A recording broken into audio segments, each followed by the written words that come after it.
वक्फ दुरुस्ती विधेयक लोकसभेत मंजूर। विधेयकाच्या समर्थनात 288 तर विरोधात 232 मतं।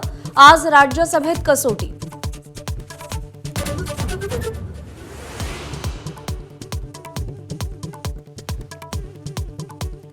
वक्फमध्ये कोणताही गैरमुस्लिम सदस्य नसेल, अमित शहांचं लोकसभेत स्पष्टीकरण। वोट बँकेसाठी अल्पसंख्याकांना घाबरवलं जात असल्याचा शहांचा विरोधकांवर आरोप।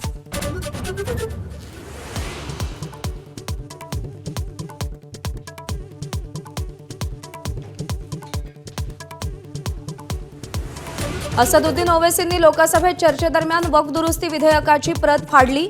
मुस्लिमांचा अपमान करण्याचा विधेयकाचा उद्देश असल्याचा आरोप, तर ओवैसींचं कृत्य घटनाबाह्य। भाजपचा संताप।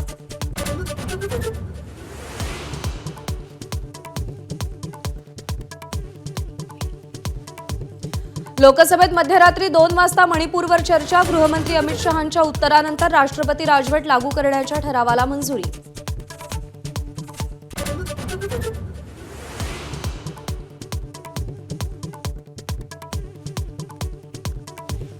अजित पवारांच्या बीड दौऱ्याकडे पाठ फिरवत धनंजय मुंडेंची मुंबईत फॅशन शोमध्ये उपस्थिती।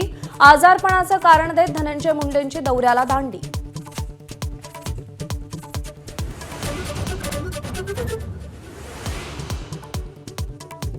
पौराणिक काळात हनुमान आणि आधुनिक काळात छत्रपती शिवाजी महाराज हेच संघाचे आदर्श। सरसंघचालकांचं नागपूरमध्ये मोठं वक्तव्य।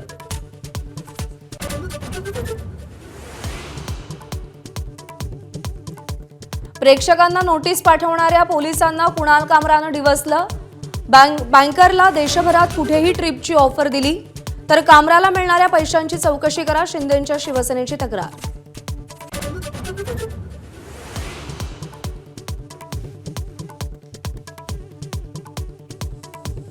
महाराष्ट्र वीज नियामक आयोगाच्या वीज दर कपातीला तात्पुरती स्थगिती। दर कपाती विरोधात महावितरणची नियामक आयोगाकडे याचिका।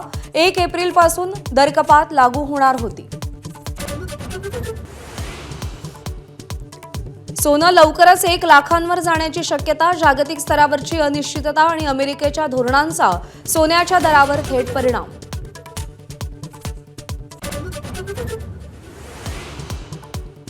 सिंधुदुर्ग, रत्नागिरी, वर्धा, जालन्यासह अनेक ठिकाणी अवकाळी पावसाचा फटका। रब्बी पिकांचे नुकसान। आंबा, काजू बागायतदार हवालदिल।